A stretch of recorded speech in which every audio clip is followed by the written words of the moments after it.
Oh yes, much like Tooth and Claw, this is one of the stories I was the most looking forward to talking about. A story where the Doctor and the companion get stuck in the base while the scientists in the environment get picked off one by one by some sort of scientific or spiritual reference. It's the type of sci-fi action thriller story I love to sit through. And in my opinion, this is one of the biggest, darkest and boldest stories in the show's revival. And I'm not saying it for nostalgic reasons. The story starts with the Doctor and Rose arriving on the planet of Crop Tor, where a human expedition group are drilling on the planet, which turns out to be orbiting around a black hole.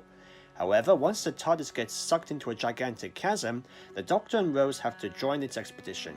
However, it turns out the drilling establishment is terrorized by a creature calling itself the Beast, voiced by Gabriel Wolf, which possesses the slaves of the human base, the Ood, to do its murderous biddings. It's up to the Doctor to climb down the deep pit the Beast is kept prisoner, while at the same time Rose leads the rest of the human expedition team to try and escape the planet before it falls into the black hole. Whenever I think of an Under Siege story where the stakes are at their highest, the characters are at the most danger, and the threat is at its most dangerous, that it can mess with your mind, this is the one story I would always speak the highest of. I remember getting chills when the voice of the Beast was heard in Impossible Planet, but I always felt on the edge of my seat whilst watching the Satan Pit. Now I will admit, much like the other two-parters, the Impossible Planet is a massive setup for the Satan Pit.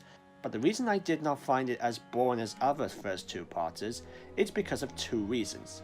One, it gives a chilling mystery of how this planet, which should be crashing into the black hole, is still able to float in orbit.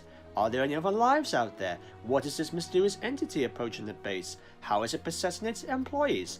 And second, I really like these characters. I get the feeling the characters were meant to represent the 7 deadly sins, which is a great idea, and I do actually get one of the characters clearly representing lust, but I feel like the others maybe need to be fully clarified for this idea to work.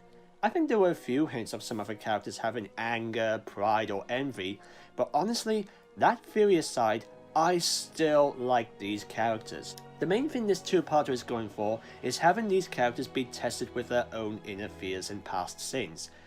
It's almost like there's no other way of saying it. They're in literal hell.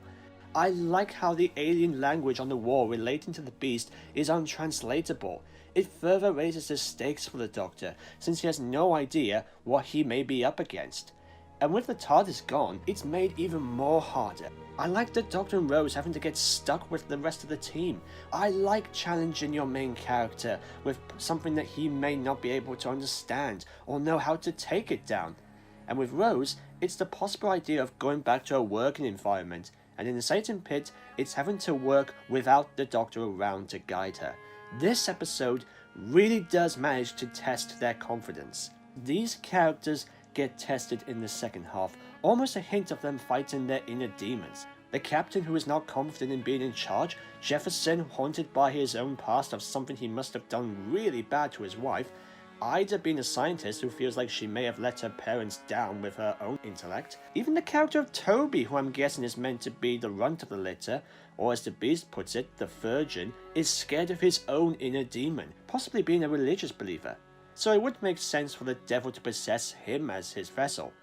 Now you could argue the characters of Scooty and Danny to be a little redundant since one gets killed off and the other doesn't really do much, but Scooty was established as the trainee of the group who might have had a thing with Toby, and you could say that Danny had to lie about his own skills to get the job. But yeah, I won't argue, the other 2 extra crew members are just there to die. The camera work is probably one of the best I've ever seen.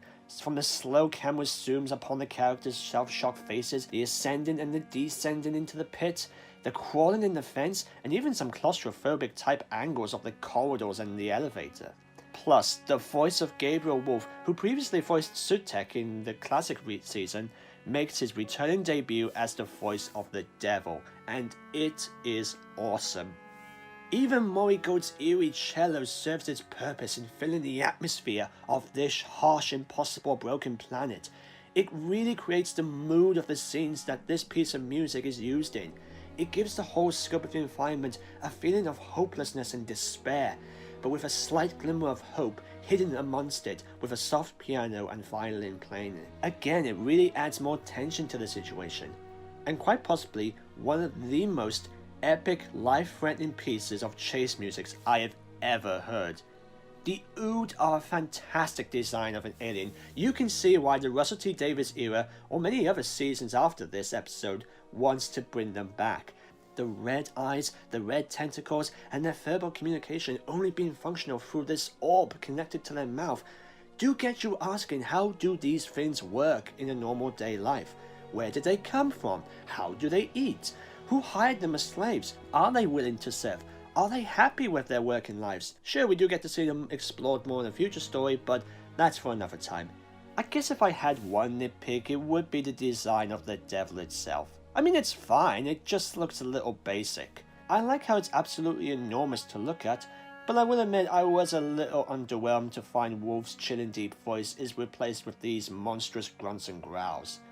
It is possible this two-parter may have had a few controversy with the religious aspect. I kind of see how the balance between heaven and earth in this episode could be a little off-putting or confusing for normal viewers, but they are brilliantly woven into the story, with the characters' scenes in isolation within a grey, depressing location. I heard some people pointing out how the cliffhanger does kind of get resolved, how underwhelming it was that the camera angle of the unseen beast rising from the pit, anticipating anticipation, only gets backlash when you find out there's nothing there.